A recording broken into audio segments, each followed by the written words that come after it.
नमस्कार, the Naveen Purohit show में आपका स्वागत है। मैं हूं आपके साथ नवीन पुरोहित और नवरात्रि के इस पावन पर्व पर जहां पूरा देश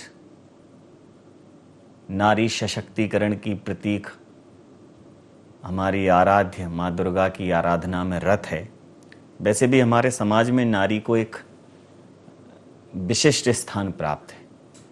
अगर हम अपने पुरातन संस्कृति की बात करें तो चाहे शिक्षा की बात हो, चाहे धन की बात हो, चाहे शक्ति की बात हो, हमारी जो आराध्य देवियां हैं वो उन सब की न प्रतीक हैं बल्कि उनकी स्रोत भी है। तो नारी सशक्तिकरण हमारी संस्कृति का एक अभिन्न हिस्सा है। कालांतर में जो भी आक्रांता आए, जो भी सामाजिक कुरीतियाँ पनपी, उससे निश्चित रूप से महिलाओं को समाज में एक विषम परिस्थितियों का सामना करना पड़ा, लेकिन फिर से समाज नारी सशक्तिकरण की ओर अग्रसर है और यह बेहद सुखद संकेत है। ऐसी ही एक अपनी खुद के बूते अपनी एक अलग पहचान बनाने वाली नारी सशक्तिकरण का एक जीवंत प्रतीक, एक ऐसी ही नारी शक्ति हमारे स्टूडियो में मौजूद हैं। डॉक्टर रीनू यादव जी, आपका बहुत स्वागत है। जी बहुत बहुत धन्यवाद। Doctor Renu Yadav ji Mrs India international 2019 रह चुकी हैं। आप एक जानी मानी शिक्षाविद हैं और समाज सेविका भी, तो बहुत सारे आयामों पर काम कर रही हैं। तो सबसे पहला प्रश्न ही मेरा जो दिमाग में आ रहा है कि एजुकेशन और फैशन, हमारी सोसाइटी में ये दोनों एकदम विपरीत हैं, एकदम अपोजिट डायरेक्शन की चीज़ें हैं। आपने दो विपरीत ध्रुवों को एक साथ लाने का साहस दिखाया। एजुकेशन के बाद फैशन में जाने का रुझान कैसे हुआ फैशन की तरफ? जी नवीन जी, बहुत ही अच्छा क्वेश्चन है आपका। और बहुत सारे लोग मुझसे ये पूछते हैं कि कहाँ एजुकेशन और कहाँ फैशन, आप कैसे तालमेल बैठा पाती हैं इनमें, या आपके दिमाग में थॉट कैसे आया कि आप ये दोनों चीज़ें एक साथ कर सकती हैं। तो मैं आपको थोड़ा सा बैकड्रॉप ये पीछे ले चलूँगी। जब मैं काफ़ी छोटी थी तो मैं बहुत इंटरेस्ट से फैशन शोज़ देखा करती थी। Sushmita Sen, Aishwarya Rai, all these are my favourites. So जब मैं उनको देखती थी तो मुझे कभी लगता था कि मैं भी इसी तरीके से फैशन की फील्ड में जाऊं। बट उस वक्त कह लें कि आज से 3 दशकों पहले पेरेंटिंग बहुत अलग होती थी। उस वक्त के पेरेंट्स ब्यूटी या ये सारी चीज़ें समझते नहीं थे। उस वक्त के पेरेंट्स कहते थे कि आप पढ़ाई करिए और अपना कैरियर बनाइए। वैसे ही मेरे फादर भी चाहते थे कि मैं मेडिकल में अपना कैरियर बनाऊं, तो पढ़ाई पे पूरा फोकस रहा बचपन भर और इन सब चीज़ों में जाने का मुझे मौका ही नहीं मिला। लेकिन शादी के बाद मैं बहुत ही लकी रहूँगी कि मैं एक ऐसी फैमिली में गई जिन्होंने ना केवल मेरे करियर को बल्कि मेरे सपनों को भी बहुत ज़्यादा सपोर्ट किया। तो यस, इसी तरीके से मैं सोच पाई कि मैं एजुकेशन के साथ अपना ये करियर भी आगे बढ़ा सकती हूँ। तो इसलिए मैंने मिस में नहीं बल्कि मिसेज में पार्टिसिपेट किया। लेकिन एक बात और शेयर करना चाहूँगी कि सोसाइटी भी बहुत ही मुश्किल से इस चीज़ को कहना चाहिए डाइजेस्ट करती है। बिकॉज आप एक एजुकेशन के फील्ड से हैं, एक प्रोफेसर या एक प्रिंसिपल की तरह आपको देखा जाता है और अगले ही दिन आप एक ब्यूटीफुल गाउन में एक ब्यूटीफुल लेडी बने नजर आए, तो वो थोड़ा सा इनडाइजेस्टेबल होता है। लेकिन मुझे लगता है कि ये हमेशा डिपेंड करता है कि आप कैसे अपने आप को सोसाइटी में प्रेजेंट कर रहे हैं और अपने आप को कैसे सोसाइटी में कैरी कर रहे हैं। मुझे लगता है जो आप प्रेजेंट करना चाहेंगे सामने वाले को, और एक ना एक दिन आपकी जो कहना चाहिए इंटेंशंस है वो क्लियर होकर ज़रूर सामने आती है। तो उसी तरीके से मुझे भी लोगों ने दोनों रूपों में एक्सेप्ट किया और आज इतना सम्मान दे रहे हैं। जी, तो करीब 2 दशकों का आपका एजुकेशन कैरियर है और इन 2 दशकों में अचानक से कौन सा वो टर्निंग पॉइंट था जहां आपको लगा कि जो आपकी बचपन की एक ख्वाहिश है, जो आपकी हॉबी है और नेचुरली आपको जो ग्लैमर की फील्ड है जिसमें जिस प्रकार की देहयष्टि चाहिए, जिस प्रकार की कहना चाहिए बॉडी लैंग्वेज चाहिए, अपीयरेंस चाहिए, आकर्षण चाहिए, कुछ चीज़ें ऐसी होती हैं जो कुदरती होती हैं, ईश्वर जन्मजात होता है। तो वो हाइट, वो लुक्स, तो ठीक है आप मिस इंडिया इंटरनेशनल में पार्टिसिपेट नहीं कर पाई, लेकिन मिसेज इंडिया इंटरनेशनल में पार्टिसिपेट करना है, एक लंबे समय बाद वो निर्णय ले पाई। तो वो टर्निंग पॉइंट कौन सा था? क्या टाइम लगा घर वालों को कन्विंस करने में, या कैसे एकदम आया कि नहीं अभी इस इवेंट में पार्टिसिपेट करना है? जी 2018 की बात है जब मेरे माइंड में आया कि मैं अब एजुकेशन में भी अपने करियर में बहुत अच्छी पॉइंट पे पहुंच चुकी हूँ, मेरी बच्ची भी थोड़ी बड़ी हो चुकी है और मेरे ऊपर फैमिली की रिस्पॉन्सिबिलिटी भी थोड़ी कम हो गई है। तो मेरे माइंड में ये थॉट आया कि क्यों ना अब अपने सपनों को जिया जाए, लेकिन उसके लिए कहना चाहिए कि मुझे परमिशंस की ज़रूरत थी, बिकॉज अभी तो एक नहीं दो फैमिलीज़ की परमिशंस रिक्वायर्ड थी। तो मैंने वो धीरे धीरे कन्विंस किया अपने हस्बैंड को, फैमिली को, और जब मेरी फैमिली कन्विंस हो गई तो मेरे पेरेंट्स ऑटोमेटिकली मुझे सपोर्ट करने लगे। तो इस तरीके से मुझे दोनों ही फैमिली का सपोर्ट वहाँ पर मिला और मैंने लगभग 1 साल तक इस चीज़ की तैयारी की। बिकॉज बीइंग एजुकेशनिस्ट, आपकी बॉडी लैंग्वेज, आपका अपीयरेंस, आपके बात करने का तरीका, आपके सोचने का तरीका, इनफैक्ट मैं बोलूँगी कि बहुत अलग होता है। लेकिन जब आप फैशन के फील्ड में जाते हैं तो you have to smile all the time. सबसे बड़ी जो मुझे चुनौती एक पेजेंट्री में फील हुई वो यही कि आप हील्स कैसे पहनेंगे और आप दिन भर स्माइल कैसे करेंगे। बिकॉज बीइंग एन एजुकेशनिस्ट मुझे हमेशा सीरियस लुक मेंटेन करना होता था, but into pageantry your look is different. So वो करने के लिए मुझे लगभग 1 साल का ट्रांसफॉर्मेशन टाइम लेना पड़ा। तो मैं कहूँगी वो 1 साल का जो 2018 से 2019 का टाइम था वो मैंने ट्रांसफॉर्मेशन में लिया। अगर मैं आपकी बात को ही दोहराऊं तो क्या ये बात से मतलब आप सहमत होंगे कि जब फैमिली साथ खड़ी हो जाती है ना तो इंसान के लिए कुछ भी अचीव करना बहुत बहुत आसान हो जाता है। जी, मैं भी यही मानूंगी कि हमेशा आप अकेले तो अचीव कर लेंगे, लेकिन जब फैमिली का साथ मिल जाता है तो अचीवमेंट में 4 चांद लग जाते हैं। तो मुझे ऐसा लगता है कि फैमिली ने मुझे एक्सेप्ट किया, सोसाइटी ने एक्सेप्ट किया, तो उसके पीछे एक फैमिली सपोर्ट का बहुत बड़ा रोल रहा है। जी, अगर मैं करियर के दृष्टिकोण से देखूं तो आप ऑलरेडी वेल सेटल्ड हैं जी, एक रिनाउंड एजुकेशनलिस्ट हैं, लेकिन जब आप शौकिया तौर पर इसमें गई और एक कहना चाहिए कि एक अचीवमेंट भी ले लिया आपने, और उसके बाद सोसाइटी में आपकी प्रेजेंस न सिर्फ एक एजुकेशनलिस्ट के तौर पर बल्कि एक फैशन पीजेंट के तौर पर, एक फैशन पर्सनैलिटी के तौर पर भी होने लगी। जी। आप कई इवेंट्स में शिरकत भी करने लगी, तो जो सोसाइटी का रुख रहा वो कैसा रहा? जी, मैं तो कहूँगी कि मैं बहुत ज़्यादा लकी रही कि सोसाइटी ने मुझे बहुत ही वेलकम किया। लगभग मैं कहूँगी 6 साल पुरानी मेरी जर्नी है और अब तक लगभग मैं 500 इवेंट्स में लगभग जा चुकी हूँ और लोगों का इतना प्यार मिला है मुझे, भोपाल का स्पेशली इतना प्यार मिला है मुझे कि मुझे ऐसा लगता है कि रोज़ मैं किसी न किसी इवेंट पे इनवाइटेड होती हूँ। तो सोसाइटी बहुत ही ओवरवेलमिंग, बहुत ही वेलकमिंग है और वो राइट पर्सन को बिल्कुल पहचानती है कि किस पर्सन को उसको कैसा ट्रीटमेंट देना है। तो आई एम सो लकी कि आज तक मुझे वो ट्रीटमेंट यहाँ पर मिल रहा है। अच्छा, ये जो फैशन इंडस्ट्री को लेके, जैसे फैशन मूवी, कुछ मूवीज में एक उसकी डार्क साइड दिखाई गई है, मुझे लगता है कि एवरीथिंग हैज 2 साइड। बिल्कुल, डेफिनेटली सब जगह डार्क है, लेकिन चूंकि ये ग्लैमर की फील्ड है और यहाँ बहुत कुछ आपकी बॉडी लैंग्वेज पे, आपकी देहयष्टि पे, आपकी तमाम अन्य ऐसी चीज़ें हैं, तो उसके इर्द गिर्द घूमती हैं, इसलिए थोड़ा इस पर ध्यान ज़्यादा रहता है। फिर कुछ खबरें भी आती रहती हैं, बीच में इस टाइप के कैंपेन भी चले, अभी मलयालम इंडस्ट्री का भी एक चल रहा है। तो इस दौरान जब आप इस इवेंट में थी या फैशन इंडस्ट्री में थी, तो कहीं आपको लगा कि इस प्रकार का कोई नेगेटिव आपको कोई एक्सपीरियंस रहा हो? जी देखिए, अगर मैं बोलूँगी तो हर सिक्के के 2 पहलू होते हैं। हर जगह डार्क साइड और पॉजिटिव साइड मिलते ही हैं आपको। वो एक पर्सन पे डिपेंड करता है कि वो कौन सा साइड चूज़ करे। पर्सन टू पर्सन चॉइस होती है, हर किसी की अपनी ज़िंदगी है, हर किसी का अपना जीने का तरीका है। आप उस साइड में से कौन सा साइड चूज़ करते हैं, ये टोटली एक पर्सन का पर्सनल डिसीजन होता है। तो मुझे लगता है कि फैशन में भी ऐसा हो सकता है, बट मैंने कभी ऐसा इनकाउंटर नहीं किया, बिकॉज मैंने हमेशा फैशन के पॉजिटिव पॉइंट को ही देखा, उसके पॉजिटिव साइड को ही देखा। और मैं ऑडियंस से भी यही बोलना चाहूँगी कि फैशन को हमेशा नेगेटिवली नहीं लेना चाहिए। आजकल पेरेंट्स कभी भी अपनी बेटियों को ये सजेस्ट नहीं करते कि आप मिस इंडिया में जाइए। आजकल के चलिए पेरेंट्स तो फिर भी कुछ प्रोग्रेसिव हो गए हैं, वो अपनी बेटियों को सजेशन देते हैं, बट मैक्सिमम पेरेंट्स ऐसे हैं जो अभी भी अपनी बेटियों को कभी भी फैशन में जाने की सलाह नहीं देते। तो उन सब पेरेंट्स को मैं ये बोलना चाहूँगी कि हर चीज़ के 2 साइड होते हैं। आप अपने बच्चे को किस तरीके से ट्रेन करते हैं कि वो कौन सा साइड चुने, वो आप पे डिपेंड करता है।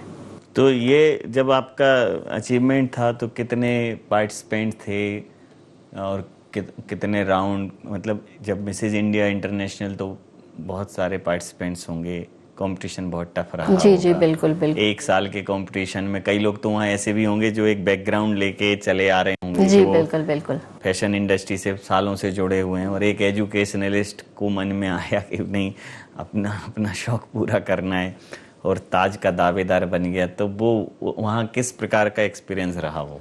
जी बिल्कुल नवीन जी, बहुत आपने मेरे दिल को छू लेने वाला क्वेश्चन किया है। वैसे तो मैं बताऊं 1 ईयर की तैयारी काफ़ी नहीं होती है जी। मुझे लग रहा था कि मेरी तैयारी काफ़ी कम है और एक्चुअल में वो काफ़ी कम थी।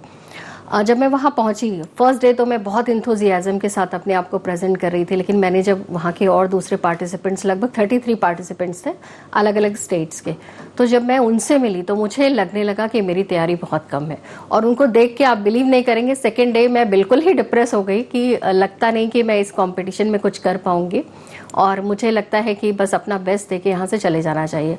बट उस टाइम पर एक थॉट मेरे माइंड में हमेशा आया कि मैं बचपन से इस चीज़ का सपना देखती आई हूँ और आज मुझे ये अपॉर्चुनिटी मिली है कि मैं इस सपने को जी लूँ। तो ये थॉट मेरे लिए बहुत ही उस वक्त पॉजिटिव था। उस वक्त मैंने कि मेरे अंदर नेगेटिव पॉइंट्स क्या हैं और मेरे पॉजिटिव पॉइंट्स क्या हैं। मैं मैनेजमेंट की स्टूडेंट्स भी रही हूँ, तो एक स्वॉट एनालिसिस होता है मैनेजमेंट में, वो मैंने एनालिसिस अपनी बैठ के की। तो मुझे ये लग रहा था कि चलिए मैं मे बी मेरी ट्रेनिंग या मेरे लुक्स या मेरी दूसरी चीज़ें बाकी पार्टिसिपेंट से मे बी कम हो सकती हैं, लेकिन जो मेरे पास था, जो मेरी एजुकेशन का एज, जो मैंने पीएचडी फार्मास्यूटिकल साइंसेस में कर रखी हैं, तो मुझे लगता है कि वो इंटेलेक्ट कहीं ना कहीं था और मेरा जो एक्सपीरियंस या एजुकेशन फील्ड का एक्सपोजर जो बहुत अच्छा था, वो मैंने अपने टैलेंट राउंड में वहाँ पर मैं टैलेंट राउंड में पहले डांस करने वाली थी। मैंने एन मोमेंट पे अपना टैलेंट राउंड का डिसीजन चेंज किया और उसमें 2 मिनट के अंदर मैंने एक छोटा सा प्ले करके बताया कि एक विमेन अपने कौन कौन से रूप वहाँ पर प्रेजेंट कर सकती है, जिसमें मैंने पहले एक एजुकेशनिस्ट के रूप में अपने आप को दिखाया, फिर एक हाउसवाइफ के रूप में दिखाया, फिर एक सोशल एक्टिविस्ट में दिखाया और फिर एक ब्यूटी क्वीन के रूप में दिखाया। तो वो जो मेरा ट्रांसफॉर्मेशन जर्नी मैंने वहाँ पर 2 मिनट्स में जजेस को प्रेजेंट किया, वो चीज़ कहीं ना कहीं जजेस को छू गई और मैंने टैलेंट राउंड में हाईएस्ट मार्क्स वहाँ पर मुझे मिले। तो मुझे लगता है वो 3rd डे से जो मेरा टर्निंग पॉइंट शुरू हुआ वो लास्ट में विनिंग में कन्वर्ट हुआ। तो मुझे लगता है कि जब भी किसी को लगे कि मैं नहीं कर सकती, तो उसको अपने कहना चाहिए स्ट्रेंथ को रिमाइंड करना चाहिए कि मेरे पास स्ट्रेंथ क्या है और उसको कलेक्ट करके उस पर वर्कआउट करे तो ज़रूर जीत मिलती है। तो एजुकेशन भी ऐसी नहीं है कि बहुत सामान्य एजुकेशन हो, एकदम हायर एजुकेशन, क्वालिटी एजुकेशन तक आप पहुंची हैं। सामान्यतः ऐसा होता है कि ग्लैमर की फील्ड की तरफ रुख करने वाले एजुकेशन में बहुत कमज़ोर होते हैं। बहुत कम ऐसे आर्टिस्ट होते हैं जिनका एजुकेशन पर भी बहुत अच्छा कमांड रहता है। और इंडस्ट्री में जाने के बाद भी आप एज एजुकेशनलिस्ट अपना काम कर रही हैं। साथ में आपने कुछ समाज सेवा से जुड़े हुए, खासकर वुमेन हेल्थ एम्पावरमेंट से जुड़े हुए काम शुरू किए हैं। तो बहुत ज़्यादा फैशन इंडस्ट्री में मतलब उस अपने करियर को मूव नहीं किया। ये नहीं कि ये हमारी जीविकोपार्जन का साधन बन जाए या इससे थोड़ी अर्निंग होने लगी, वो बहुत ज़्यादा फोकस क्यों नहीं किया आपने? देखिए, फैशन हमेशा मेरा एक शौक रहा है। कभी भी मैंने ये नहीं सोचा कि मैं उससे पैसे कमाऊँ। मुझे फ़ैशन से आज की डेट में मैं बोलूँ तो मुझे रिकग्निशन बहुत ज़्यादा मिला है। जैसा कि मैंने आपको कहा कि मैं बहुत लकी रही हूँ कि भोपाल ने मुझे हाथों हाथ लिया, या मुझे पूरे इंडिया में इवेंट से इनवाइट्स आते हैं या मुझे बुलाया जाता है। तो मैं कहूँगी कि मैंने इसको हमेशा एक साइड के तौर पे ही लिया है, अपनी हॉबी के तौर पे लिया है। और अभी भी मैं बोलूँगी एजुकेशन से मैं जब तक जीवित रहूँगी एजुकेशन से ही जुड़ी रहूँगी, बिकॉज कहीं ना कहीं मेरा हार्ट एंड सोल एजुकेशन में है। तो मुझे लगता है कि फैशन ठीक है, it's for hobby, but for living I am into education. और उसके आगे जब ऐसे वुमेन हेल्थ एम्पावरमेंट में जाने का सोचा तो ये जॉय ऑफ गिविंग है कि चलो जिस समाज से एक पहचान मिली है, इस समाज में हमने एक मुकाम बनाया है तो कुछ समाज को देते हैं। तो वुमेन हेल्थ एम्पावरमेंट सेक्टर ही क्यों चुना? जी, मुझे ऐसा लगता है कि आज हम लोग वुमेन एम्पावरमेंट की बहुत बातें करते हैं, लेकिन वुमेन एम्पावरमेंट भी तब भी एक पॉसिबल होगा जबकि वुमेन हेल्दी होगी। अगर विमेन हेल्दी नहीं है, मैं कई गाँवों को मैंने विजिट किया, वहाँ देखा लेडीज़ दिन भर काम करती रहती हैं, अपनी हेल्थ पे बिल्कुल ध्यान नहीं देती। हम लोग बोलते हैं कि भोपाल में, या अगर मैं सिर्फ एक नैरो स्पेक्ट्रम में बात करूं, भोपाल की मैं अगर बात करूं, तो लेडीज़ बहुत एम्पावर्ड हो गई हैं, मध्य प्रदेश में बड़ी एम्पावर्ड हो गई हैं, पूरे इंडिया में बड़ी एम्पावर्ड हो गई हैं। लेकिन आप भोपाल से 10 किलोमीटर किसी गाँव में जाके महिला की हालत देख लीजिए, उसको ये नहीं पता होता कि उसको सुबह क्या खाना है, शाम को क्या खाना है, या उसके खुद के हेल्थ का क्या। राइट अगर विमेन हेल्दी नहीं रहेगी तो पहली बात तो अपना ख्याल नहीं रखेगी, अपनी फैमिली का ख्याल नहीं रखेगी, और एज अ सोसाइटी हम कहीं ना कहीं वीक होते जाते हैं। तो मुझे लगता है कि सबसे पहले सबसे ज़रूरी काम विमेन की हेल्थ को एम्पावर करना है, बिफोर विमेन एम्पावरमेंट। अगर विमेन हेल्दी होगी तो उसका माइंड भी हेल्दी होगा, उसकी बॉडी भी हेल्दी होगी, और अपने बारे में और अपनी फैमिली और अपने बच्चों के बारे में अच्छा ही सोच सकेगी। गवर्नमेंट जो है वो महिला सशक्तिकरण के तमाम कार्यक्रम चला रही है।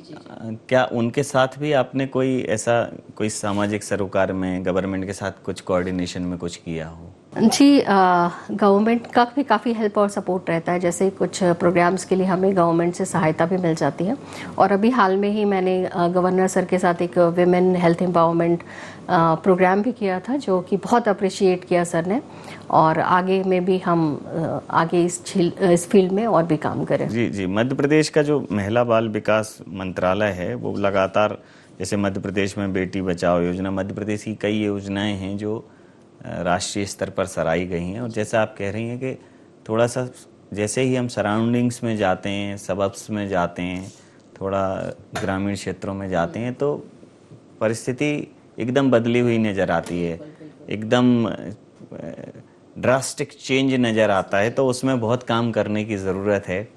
तो जिस प्रकार से सरकार के प्रयास चल रहे हैं, मैंने कई सरकारी मंचों पर भी आपकी उपस्थिति देखी है, तो मध्य प्रदेश सरकार के जो प्रयास चल रहे हैं उनको लेकर आप कितनी संतुष्ट हैं कि सरकार महिलाओं को लेकर? देखिए, मैं किसी भी चीज़ में गवर्नमेंट को क्रिटिसाइज नहीं करना चाहते, बिकॉज गवर्नमेंट ने बहुत किया है, इतनी सारी स्कीम्स वो बराबर लॉन्च करते हैं, लेकिन उसका फ़ायदा बेनिफिशियरी को कितना मिल पा रहा है। मैं ये कहना चाहूँगी कि planning is good, implementation is good, लेकिन फीडबैक उसका क्या है, कि कितने लोगों को वो फ़ायदा मिला, कौन कौन उससे बेनिफिट हुए, कितना एक्चुअल में जिनको आप लाभ देना चाह रहे हैं वो कितना एक्चुअल में लाभ ले पा रहे हैं, इसका मेजरमेंट कहीं मुझे समझ में नहीं आता है। जी, अभी सोसाइटी में एकदम महिलाओं के प्रति जो क्रुएलिटी, हाँ, एक निर्दयता बढ़ी है, महिलाओं के प्रति जो सीरियस क्राइम बढ़ा है, खासकर बच्चियों के प्रति, और मतलब और ऐसी जैसी जगहों पर जैसे स्कूल्स में इस प्रकार, तो एकदम ही एक हॉरिबल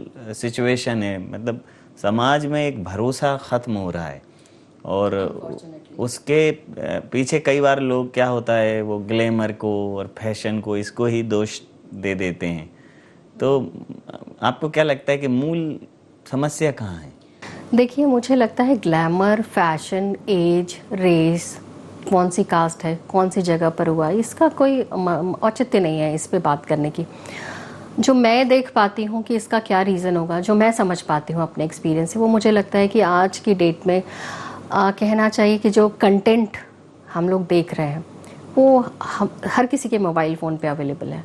अगर इन कंटेंट पे बैन लगे तो मुझे लगता है कि, ये मेरी पर्सनल सोच है, कि मुझे लगता है कि ये चीज़ें कई हद तक रिड्यूस होंगी।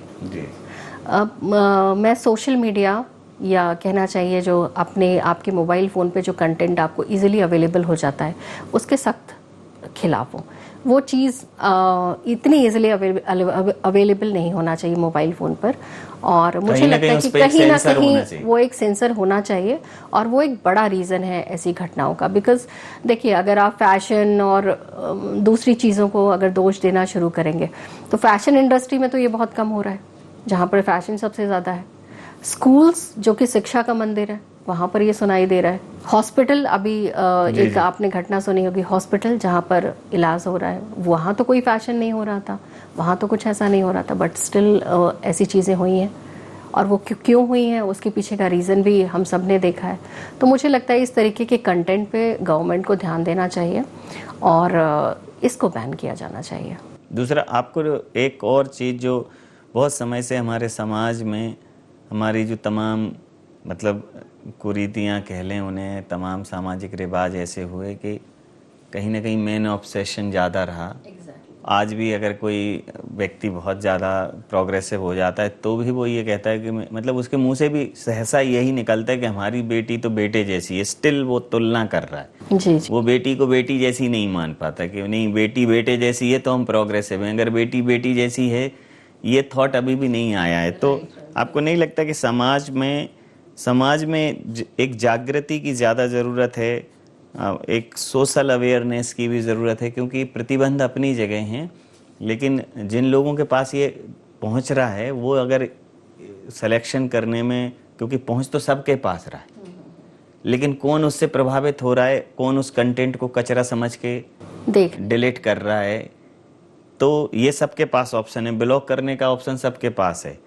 आप सोशल मीडिया खोलिए, दिन में 100 ऐसी पोस्ट आती हैं जिसमें आपको ब्लॉक करेंगे तो वो आपसे पूछते भी हैं कि इसमें क्या है, हैरेसमेंट है, तमाम ऐसी चीज़ें पूछते हैं। तो कई लोग हैं जो ब्लॉक कर रहे हैं और कई हैं जो देख रहे हैं, तो वो समझ भी तो डेवलप करने की ज़रूरत है।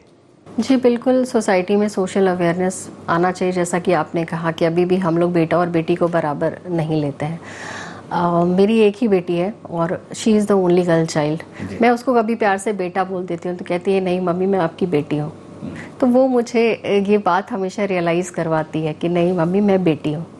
बेटी होकर भी वो पर्याप्त है। हाँ एग्जैक्टली, तो बेटी होकर भी वो पर्याप्त है। मुझसे लोग पूछते हैं कि आपका दूसरा, मतलब जनरली सोसाइटी में ऐसा होता है कि सिंगल गर्ल चाइल्ड पेरेंट कम ही आपको देखने को मिलेंगे। तो जब भी मुझसे कोई पूछता है इस बात को, सिंगल गर्ल चाइल्ड हाँ, मैं भी सिंगल गर्ल्स चाइल्ड पेरेंट हूँ।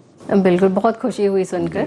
तो आपसे भी ये क्वेश्चंस होते होंगे कि बेटा क्यों नहीं, तो मैं कहती हूँ नहीं बेटी ही सफिशिएंट है। तो ये मेरा आंसर होता है और मैं जहाँ भी जाती हूँ हमेशा मैं पूछ लेता हूँ कि बेटा क्यों ऐसी कौन सी मैंने रियासतें छोड़ रखी हैं, मैं पूछ लेता हूँ, मैं उनसे पूछ लेता हूँ कि क्यों बताइए भाई, कौन सी ऐसी मैंने रियासतें बना दी हैं कि इसके बाद मुझे महाराणा प्रताप ही चाहिए भाई। राइट पूछ लेता हूँ मैं तो। तो मैं भी यही कहती हूँ कि जो मेरा मतलब बेटे की ऐसी कोई खास चाह नहीं है मुझे, जो बेटा कर सकता है वो मेरी बेटी भी कर सकती है। तो ऐसा कोई कंपैरिजन नहीं है। लाइफ बैलेंस कैसे करती हैं? इतना सब तो पढ़ा भी रही हैं, तो फैशन में भी, तो सोशल में भी, मतलब एक जो टाइम मैनेजमेंट होता है ना बहुत टफ हो जाता है, मतलब ऐसी सिचुएशन टाइम मैनेजमेंट बहुत टफ हो जाता है। नहीं तो मैनेजमेंट तो ठीक है लेकिन ये फंडा बताइए आप, ये बहुत जरूरी है। मतलब मैं तो अधिकांश लोग तो 2-4 थोड़ा मल्टीपल हो जाएं तो वो तो थके हुए और बहुत वैसा हो जाता है। तो एक अच्छा आपके एक इंडस्ट्री में ये भी है कि एक में गंभीर रहना है, एक में खुश रहना है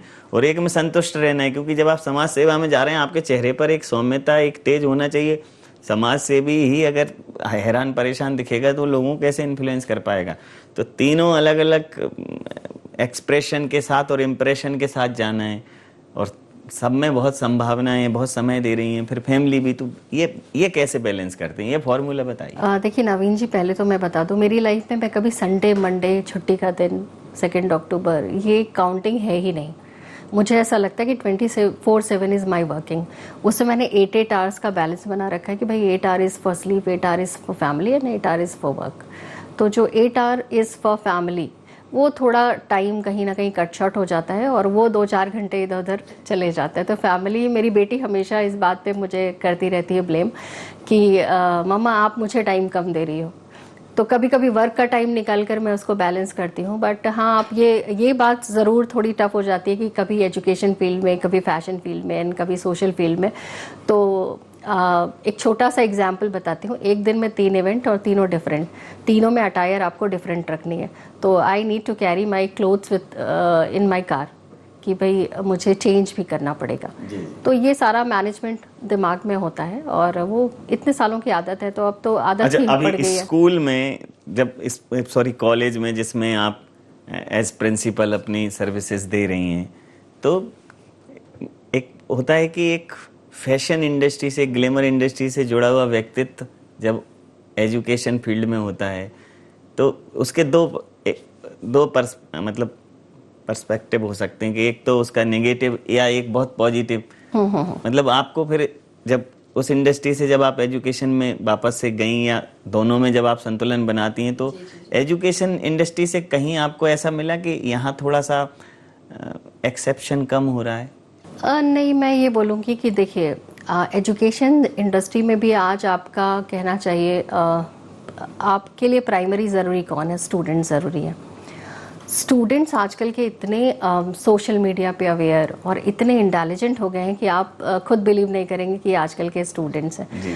उनको कंट्रोल करने के लिए फैकल्टीज़ को भी, या कहना चाहिए फैकल्टीज़ को भी हाईटेक होना पड़ता है, और वो कहीं ना कहीं सब मेरी रेस्पेक्ट भी करते हैं कि मैडम थोड़ा ज़्यादा तो वो चीज़ कहीं ना कहीं मेरे लिए आपके बहुत लिए एक पॉजिटिव वैल्यू एडिशन जाता है ठीक कि वो सब मेरी बात सुनते हैं और मुझे फॉलो भी करते हैं। तो अभी इस इंडस्ट्री में कोई और बड़ा कोई एक नया ऐसा कि कोई जैसे मिसेज इंडिया इंटरनेशनल 2019 के बाद कोई और क्राउन जीतना है या किसी और पार्टिसिपेशन में जाना है? जी, अभी तो कई ऐसे ऑनरेरी क्राउन्स होते हैं, तो अभी मैं मुझे कंपटीशन में पार्टिसिपेट नहीं करना, but I am waiting for कि बहुत बड़ी बड़ी संस्थाएं हैं जो महिलाओं के काम को देख के उनको बहुत बड़े क्राउन से रिकॉग्नाइज करती हैं, तो मुझे भी उस रिकॉग्निशन की तलाश है कि कोई बहुत बड़े लेवल का रिकॉग्निशन मेरी झोली में भी आए।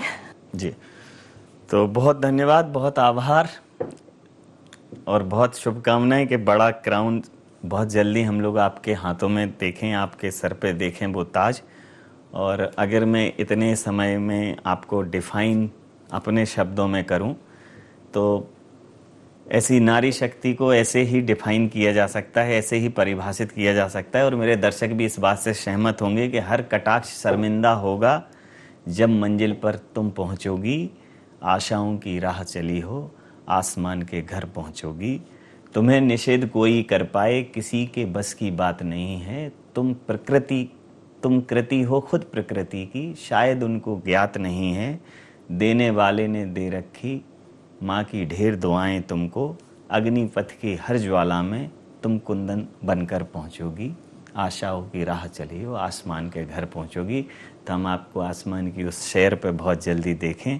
तमाम सारे पहलुओं को, शिक्षा, फैशन, समाज सेवा का एक अद्भुत संतुलन मैंने आज स्वयं महसूस किया। आपका बहुत धन्यवाद। बहुत जी, बहुत बहुत धन्यवाद।